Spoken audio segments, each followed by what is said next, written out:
What's going on, everyone? Welcome back to another episode of Primetime Sports Podcast, hosted by Joey Maylari. So today I'm going to give you an update on the NFL. I just recorded an update on the MLB just about 10 minutes ago. Now I'm going to give you guys an update on what's going on in the National Football League with two big signings over the last couple days. The Jets signing running back Dalvin Cook, and then the Patriots signing running back Ezekiel Elliott. I'm going to give you my thoughts on both of those signings. Then I'll talk about the Giants and Lions game from last Friday. I'll preview the Giants game for this Friday, probably an episode tomorrow. And then I'll give you guys some other NFL preseason news as well. So let's start off with the Dalvin Cook signing to the Jets. It's a bigger signing, in my opinion, than Ezekiel Elliott, since I think Cook has more left in the tank than Zeke does at this point in their careers.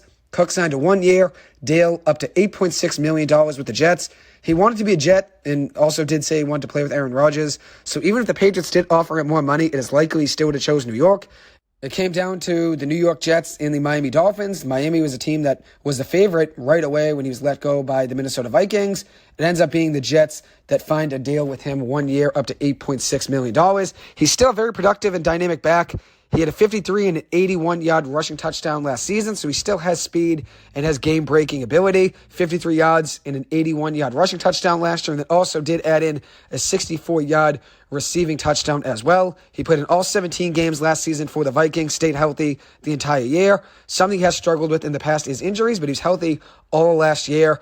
Playing 17 games, 1,173 rushing yards, 8 rushing touchdowns, and 2 touchdown receptions.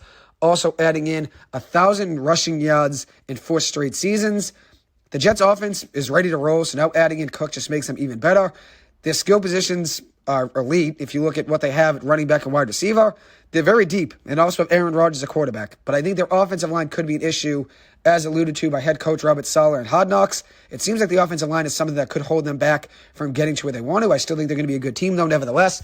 At quarterback, you got Aaron Rodgers. Running back, you have Breece Hall, Dalvin Cook, and Michael Carter. And then at wide receiver, you have Garrett Wilson, Corey Davis, Allen Lazard, Randall Cobb, and Mecole Hardman. That's a deep wide receiver room as well, even though you really only have one wide receiver one there in Garrett Wilson. You have some good wide receiver 2s and 3s there, some speed threats in Corey Davis and Mecole Hardman. And then at tight end, you have Tyler Conklin and CJ Uzomah. So that's a pretty deep skill position group there for Aaron Rodgers to work with. And when you add a guy like Dalvin Cook to your offense, it makes it even better. And even if Dalvin Cook's the RB2 there and Breece Hall's still the RB1, that offense is ready to cook and it's ready to go, obviously. And if you look at the way the Jets have performed in years past, they really haven't had that deep of a wide receiver room or running back room in the last few years. They haven't had that talent on offense at either one of those positions, and now they have it and have Aaron Rodgers to go with it. So the Jets offense is ready to go. It's just the offensive line that could be an issue for them. And I did watch Hard Knocks episodes 1 and 2. I watched them both yesterday. It seems like that's what Robert Saleh is most worried about. He's most worried about the offensive line for the Jets. He's all over them in practice and in meetings, saying they need to be better. And if we want to get to anywhere this season, the offensive line has to be better and help out the guys up front, because you can have all the skill position players in the world that are the best of their position at wide receiver, running back, whatever it may be. You can have the best quarterback in the league. But if you don't have the offensive line, it doesn't help at the end of the day. If you don't have the offensive line that can go with the running back, wide receiver, and quarterback, and it can't be complementary and help out, then that's an issue. And it's definitely going to hold the Jets up if the offensive line can't perform this year. But the Jets' offensive line did play pretty well in their preseason game this weekend against Carolina Panthers, where they won the game 27-0.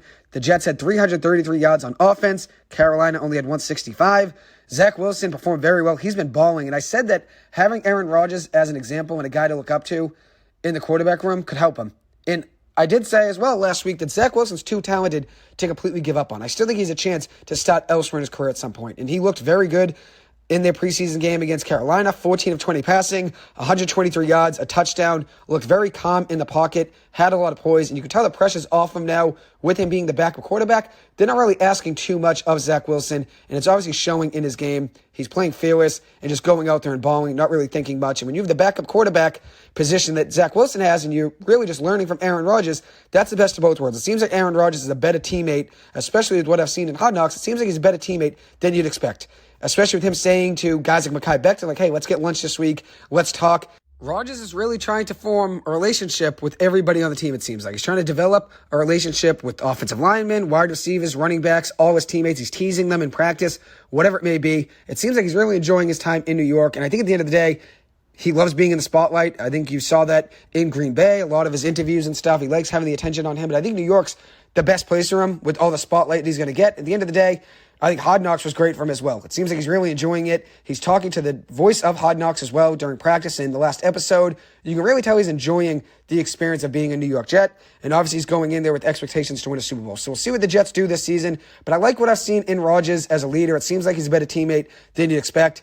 And I think the best part of Hard Knocks is that you get a look at what every player is like outside of the game. So you get to see Sauce Gardner graduate from the University of Cincinnati. You see him talking to fellow classmates. You get to see players drive to practice. You get to see Garrett Wilson on the way to practice talking about this upcoming season and what it's like to play with Aaron Rodgers. I think that's really cool to see players talk about their lives, and you get to see them outside of the game of football. You also get to see them inside the quarterback room and talking about whether or not a certain play is going to be a run play or a pass play. You get to see Zach Wilson, Aaron Rodgers, Chris Streveler all going at it, Tim Boyle saying, okay, this is going to be a run play, this is going to be a pass play. It's good to see that camaraderie between players. You get to see them really debating, and you get to see them all obviously gelling together as teammates. And they also were running over film of no-look passes between Rodgers and Zach Wilson. They were comparing the two of them. It's really cool to see players interact the way they do in Hard Knocks. You also get to see the coaches as well. Robert Saleh was furious at the Jets' offensive line. And once again, I agree with him. I think they need to be better. I thought it was cool to see him really talking to the team and saying, hey, this is where we need to improve if we want to get to the place that we want to get to. You also get to see them interact as teammates in team activities, which I think is probably the best part of Hard Knocks. I'd say that's the best part right there, is seeing the team interact during the rookie comedy show or in the last episode, the magic show. That really builds team morale and team chemistry. When everybody's watching the magic show together and they're keeping their eyes on the magician and watching the certain card tricks or whatever it may be, everybody's laughing together. That does build team morale. I think that's the best part of Hard Knocks, is seeing the team gel. It's the offseason. Obviously, they're playing preseason games, but at the end of the day, it's not the real season yet. It's not regular season. You get to see players relaxed, starting to build relationships and starting to build a culture in the locker room. So one last thing I want to mention here about the Jets before I move on is a play that stood out to me between Hard Knocks and in their preseason games, and that's rookie running back Israel Abanikanda. And he's looked great in the preseason for the Jets. He's actually a Brooklyn, New York native, just 20 years old, was a fifth-round pick in this year's draft out of the University of Pittsburgh, was first-team All-ACC last year as a running back, and he's looked great in the preseason. In their last game against Carolina, he had 12 carries for 56 yards and 3 catches for 31 yards. I think he ends up making the team as the fourth running back with Breece Hall, Dalvin Cook, and Michael Carter as the first three. Then he rounds out that running back room. That's a very deep running back room there with 4 very talented backs, 4 guys who could definitely get carries on a lot of teams in the NFL. So now I'm going to switch gears and talk about the Patriots, who just signed Ezekiel Elliott to a 1-year deal worth up to $6 million. And a lot of people look at this deal and they say, okay, does this make a difference in where you think the Patriots are going to finish in the division? And my answer is no. I still think the Dolphins and Jets are going to be the top of the division, whether it's the Jets at 1 or the Dolphins at 1. The other team's going to be at 2. I think the Bills finish in 3rd. I think the Patriots finish in 4th. A lot of people are going to say, how are the Bills finishing in 3rd? I think the Bills every single year for the last 3 years have had expectations to win the Super Bowl, and they've lost in the divisional round 2 straight years.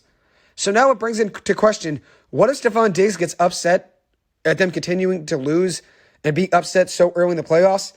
What if he wants out at some point? And I talked about it on my radio show at the end of last season during the NFL offseason, right at the start of it. I said, I think at some point Stephon Diggs is going to want out from Buffalo. With him being upset with the way that they've finished the last 2 years in the playoffs, with them going in with expectations to win the Super Bowl and then ending up falling short, winning only 1 playoff game in each of the last 2 years, he's going to be upset whether they lost in the first round or in the Super Bowl. When you lose at the end of the day, a loss is a loss. But it's in the fashion that they're losing. They're losing only winning 1 playoff game and not making the run that they know they can make. So I think this season, the Bills once again going in with expectations to win the Super Bowl. I didn't really believe in them last year. I'm not going to really believe in them the same this year either. I think they're more of a pretender than a Super Bowl contender at the end of the day. I still think they're going to be a good team. They're going to make the playoffs. They'll be making the playoffs in my predictions, but I don't see them winning the Super Bowl this season. They lost in the divisional round 2 straight seasons, even with one of the best offenses in the game of football in each of the last 2 years. And I think with the expectations going into this year, I think Bills fans and fans that are betting on the Bills to win the Super Bowl are going to be upset yet again with the outcome of this season. I think Josh Allen needs Stephon Diggs to be locked in, especially with how good Josh Allen became with Stephon Diggs. Every top quarterback needs a top wide receiver. That's just a reality. And once Josh Allen got Stephon Diggs, he looked like a different quarterback. Joe Burrow gets Jamar Chase. And all of a sudden, he's a top quarterback in the NFL. Now, I'm not saying these quarterbacks wouldn't be good without their top receivers, but having a top receiver definitely makes a big difference. And obviously, Joe Burrow has two top receivers in Jamar Chase and T. Higgins. Patrick Mahomes had Tyreek Hill for years and still has Travis Kelce as a top target. Jalen Hurts has A.J. Brown and Devontae Smith, two game-changing wide receivers. Justin Herbert has Mike Williams and Keenan Allen. Josh Allen has Stephon Diggs. So if Allen were to lose Stephon Diggs at some point, that would be the worst-case scenario for him.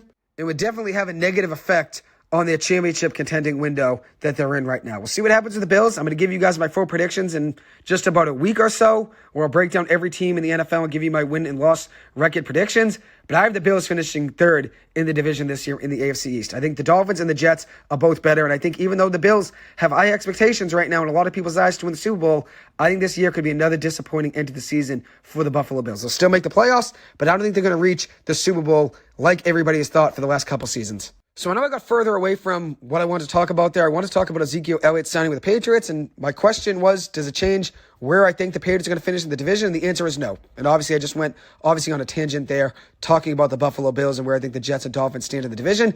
But just to get back on track here and talk about the Patriots, with Ezekiel Elliott signing with the Patriots, I think that takes some pressure off of Ramondre Stevenson, who's a lead back for the Pats coming into this year.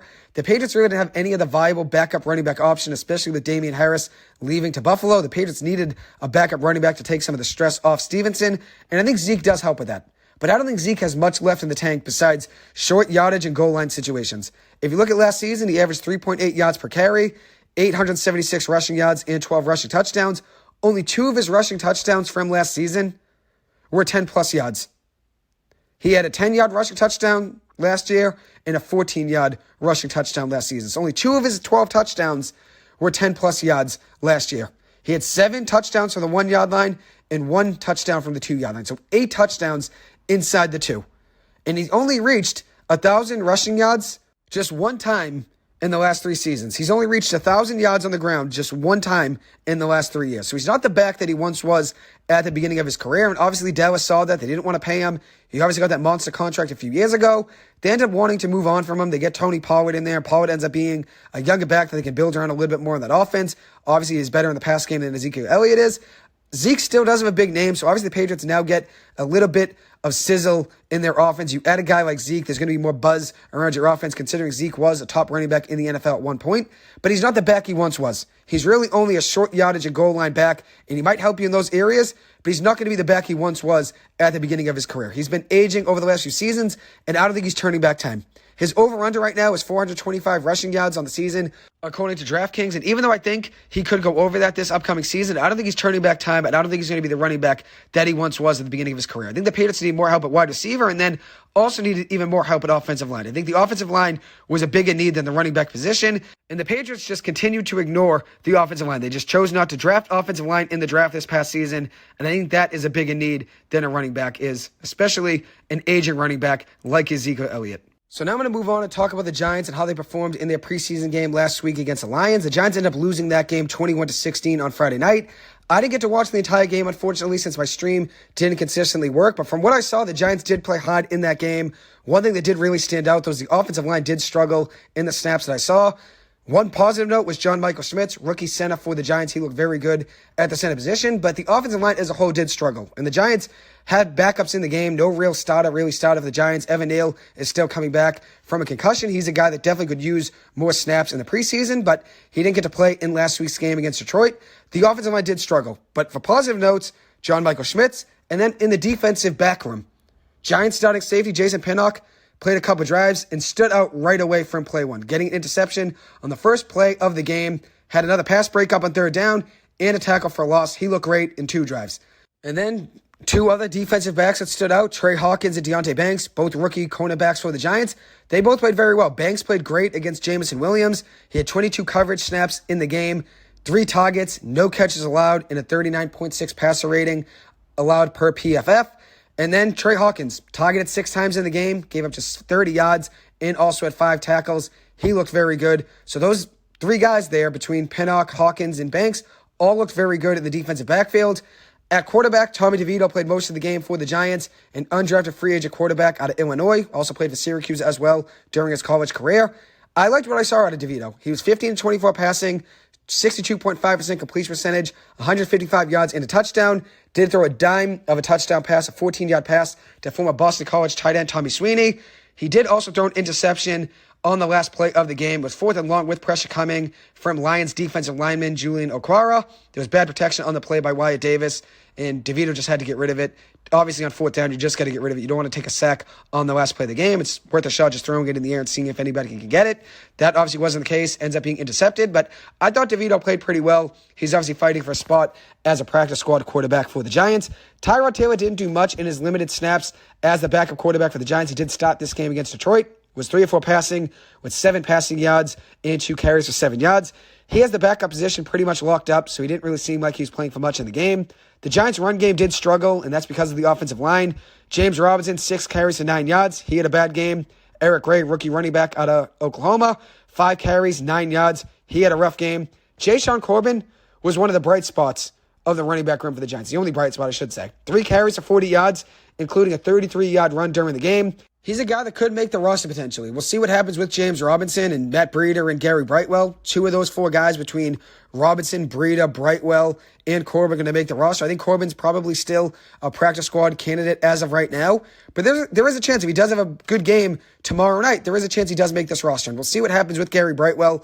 I'm rooting for that guy to make the roster. I think he's the second best running back on the team. It should be getting snaps just behind Saquon Barkley in the depth chart. I think it should be Saquon Barkley as your lead back, obviously, and then I think Gary Brightwell is the second most talented back on this Giants team. That could be a hot take to some people, but that's just how I feel about Gary Brightwell. As, though, for Jayshon Corbin, I think he could make this roster with Eric Gray struggling and James Robinson struggling, and then obviously Matt Breida being a more veteran-type back. We'll see what happens with this running back room. Jayshon Corbin does shine again tomorrow night. There's a chance he makes this roster, but with the Giants' offensive line struggling as much as they did in that game against Detroit, you can't really count on any running backs to have big games. Wyatt Davis and Corey Cunningham, who are both fighting for depth spots on the offensive line, struggled heavily in that game against Detroit. They were big reasons the Giants failed to move the ball in big situations in that game, including that last play of the game where Tommy DeVito ended up throwing an interception. Cole Beasley was a solid safety blanket for the quarterback. 4 catches on 4 targets for 33 yards. He had 28 yards after the catch. I think he makes this roster easily. The Giants play tomorrow against the Panthers at 7 p.m. on NFL Network. I think you can expect to see some of the Giants starters play in this game, considering they're getting closer to playing in the regular season. You want to get the offense some work together and build some chemistry in live reps. So I think there is a chance the Giants do play some starters tomorrow. If you look at what the Giants did last year in the second preseason game, Brian Daboll played all of the starters for the first quarter and 5 minutes of the second quarter. So I expect the Giants to play some of their starters tomorrow. We'll see if that means Daniel Jones or not. I'll probably record another preview before the game, but if I don't, some players to watch out for include outside linebacker Tayshaun Bauer, who had 5 tackles in the game against Detroit, including a pass defended and a tackle for a loss. Jayshon Corbin, another guy to keep your eye on. And then wide receiver Bryce Ford-Wheaton. I saw him drop a pass in that game against the Lions. But I think he can be a guy that can catch some eyes in the preseason if given more opportunities. Obviously, has the reach and the athleticism to be a wide receiver in the NFL. But we'll see if he can put it all together. I think he's more of a practice squad candidate as of now. I think Colin Johnson makes it over him. But that's a guy to keep your eye on in that game. As for some predictions, I think the Giants win this game tomorrow. If you look at Carolina, they really struggled last week against the Jets, losing that game 27-0. Bryce Young, who was the first pick in this year's draft, was 4 of 6 passing with 21 passing yards in that game. Expect to see him get reps against the Giants tomorrow. The Giants didn't look that bad in that game against the Lions. They did end up losing, as I said, 21-16. They did give him a touchdown with 1:54 to go. That was the end of the game where the Lions took the lead with 2 minutes to go. The Giants got a chance on offense to try to go down the field with 2 minutes to go and 3 timeouts. End up feeling and obviously falling short. But I think the Giants can win that game tomorrow, especially with how poor the Panthers looked last week against the Jets. I think the Giants win that game tomorrow. I'm going to go with the Giants winning this one 24-23. I think it'll be a close game. I think the Giants win it, though, by a point. As for some other storylines across the NFL in the preseason, the Ravens won their 24th straight preseason game dating back to the 2015 preseason. The second longest streak in preseason history was 19 straight games by the Packers that they won from 1959 to 1962. The Ravens have now won 24 straight. It doesn't really get you anything at the end of the day, but it still is crazy that they've won that many games in a row. The Ravens play the Commanders on Monday night, which will be a chance for them to get their 25th preseason win in a row. The Commanders, though, did just beat the Browns 17-15 last week. I think it'll be a close game. The Ravens did just beat the Eagles in a close game 20-19, so they have found ways to win close games in the preseason. In that game against the Eagles, former Boston College quarterback Anthony Brown struggled in that game. I'm a big fan of AB, was a big fan of him in his days at BC, liked him when he was at Oregon, and then also followed him last year when he was playing for the Ravens. Even got a couple appearances there when Lamar Jackson was hurt and Tyrell Huntley was hurt as well. In that game, though, against Philly, he was 3 of 8 passing with 7 passing yards and an interception returned for a touchdown. Did add in 4 carries of 15 yards. I expect him to bounce back this week against the Commanders on Monday night. The Commanders, though, did just beat the Browns 17-15, so I think that'll be a fun game to watch on Monday. As for the Browns, they play tonight against the Eagles at 7:30 on NFL Network. I'm looking forward to seeing Dorian Thompson-Robinson again. He's looked very good in both preseason games. In his last one last week, he was 9 of 10 passing with 102 passing yards and a touchdown in a 17-15 loss there to Washington. Added in 3 carries for 11 yards. He's the guy to keep your eye on tonight. Deshaun Watson did start that game for the Browns. It was 3 of 3 passing with 12 yards. As for the Eagles, they found a way to get even better on offense during the offseason, adding in DeAndre Swift and Rashad Penny. They did lose Miles Sanders in free agency, but adding in 2 very good running backs in Rashad Penny and DeAndre Swift made their offense even better. Rashad Penny looked very good in his first game with the Eagles last week, 9 carries for 34 yards. He signed a 1-year, $5.75 million deal with Philly this offseason. Last year, he averaged 6.2 yards per carry for Seattle, which was the highest among running backs in the NFL. Among running backs with 100-plus attempts in 2022, he was first in yards after contact, averaging 4.23 yards after contact, and then also was first in breakaway rate, 50.9%, which was the best in the NFL last season, and now he's behind one of the best offensive lines in the league. So he's going to have even more opportunities now to shine behind a better offensive line and a better offense than he had last year in Seattle, even though Seattle did have a good offense last year with Geno Smith, DK Metcalf, and Tyler Lockett. But with that being said, they didn't have the offensive line that Philly has. So obviously now Philly having that offensive line is going to help Rashad Penny